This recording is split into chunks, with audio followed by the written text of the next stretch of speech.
Iran যুদ্ধ ঘিরে আকাশচুম্বী সামরিক ব্যয়ের কারণে তীব্র সমালোচনার মুখে পড়েছেন মার্কিন প্রেসিডেন্ট ডোনাল্ড ট্রাম্প। এ নিয়ে রাজনৈতিক অঙ্গনে যখন চাপ বাড়ছে, ঠিক তখনই ট্রাম্পের দাবি এই যুদ্ধের খরচের তুলনায় 25 গুণ বেশি অর্থ আয় করেছে যুক্তরাষ্ট্র। তবে ট্রাম্পের এই মন্তব্যকে আসন্ন নির্বাচনের আগে বড় রাজনৈতিক অস্ত্র হিসেবেও দেখছেন বিশ্লেষকরা। বিস্তারিত জানাচ্ছেন মেহেদী হাসান।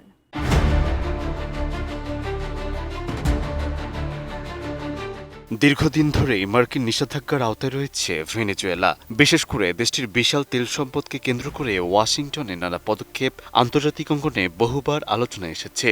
আর এবার সেই বিষয়টিকেই নতুন করে সামনে আনলেন মার্কিন প্রেসিডেন্ট ডোনাল্ড ট্রাম্প। নিউ ইয়র্কে এক রাজনৈতিক সমাবেশে বক্তব্য দেওয়ার সময় তিনি দাবি করেন, ভেনেজুয়েলার তেলক্ষেত্র ও কার্গো থেকে মার্কিন নিয়ন্ত্রণে নেওয়া জ্বালানি বিক্রি করেই ইরান বিরোধী অভিযানের পুরো ব্যয় 25 বার পর্যন্ত উঠে এসেছে।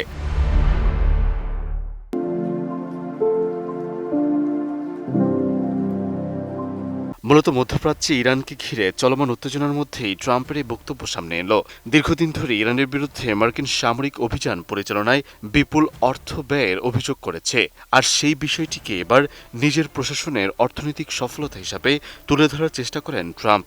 বক্তব্যে তিনি বলেন, আমরা ভেনেজুয়েলা থেকে এত বেশি তেল নিয়েছি যে ইরান যুদ্ধের খরচ প্রায় 25 বার উঠে এসেছে। তার এই বক্তব্য সামনে আসার পরই আন্তর্জাতিক অঙ্গনে নতুন করে আলোচনা শুরু হয়েছে। এদিকে চলতি মাসের শুরুতে প্রকাশিত পেন্টাগনের তথ্য অনুযায়ী ইরানের বিরুদ্ধে মার্কিন সামরিক অভিযান পরিচালনায় সরাসরি ব্যয়ের পরিমাণ প্রায় $29 বিলিয়ন।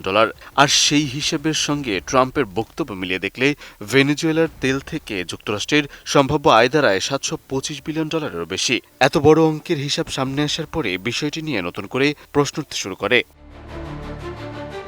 তবে স্বাধীন জ্বালানি বিশ্লেষক ও বিভিন্ন আন্তর্জাতিক অর্থনৈতিক প্রতিবেদনে ভিন্ন তথ্য তুলে ধরা হয়েছে। তাদের দাবি, বাস্তবে ভেনেজুয়েলার তেল সংশ্লিষ্ট চুক্তি থেকে যুক্তরাষ্ট্রের প্রকৃত আয় $1 থেকে $5 বিলিয়ন মধ্যেই সীমাবদ্ধ থাকতে পারে। অর্থাৎ ট্রাম্পের বক্তব্য এবং বিভিন্ন বিশ্লেষকের হিসাবের মধ্যে বড় ধরনের পার্থক্য দেখা যাচ্ছে। আর এই কারণেই ট্রাম্পের দাবির বাস্তবতা নিয়েও প্রশ্ন তুলেছেন অনেক পর্যবেক্ষক। এর মধ্যেই ট্রাম্প প্রশাসনের আগের কিছু পদক্ষেপও এবার আলোচনায় এসেছে। ওয়াশিংটনের সমর্থিত অভিযানের পর ভেনেজুয়েলার তেল রপ্তানির উপর মার্কিন নিয়ন্ত্রণ প্রতিষ্ঠা এবং বিপুল পরিমাণ অপরিশোধিত তেল জব্দের অভিযোগ বহুদিন ধরেই রয়েছে। বিশ্লেষকদের মতে একদিনে ইরানের উপর অর্থনৈতিক ও সামরিক চাপ বাড়ানো, অন্যদিকে বিশ্ববাজারে জ্বালানি সরবরাহ নিয়ন্ত্রণ রাখার কৌশল থেকেই এমন পদক্ষেপ নেওয়া হয়েছিল। তবে অন্য একটি সার্বভৌম দেশের প্রাকৃতিক সম্পদ ব্যবহার করে যুদ্ধের ব্যয় মেটানোর এমন প্রকাশ্য বক্তব্য বিশ্ব রাজনীতিতে নতুন করে প্রশ্ন তৈরি করেছে। বিশেষ করে নির্বাচন সামনে রেখে ট্রাম্পের মন্তব্য এখন যুক্তরাষ্ট্রের যুদ্ধনীতি, পররাষ্ট্রনীতি এবং জ্বালানি প্রকৌশল নিয়ে নতুন করে বিতর্ক তৈরি করেছে। মেহেদী হাসান, এটিএন নিউজ।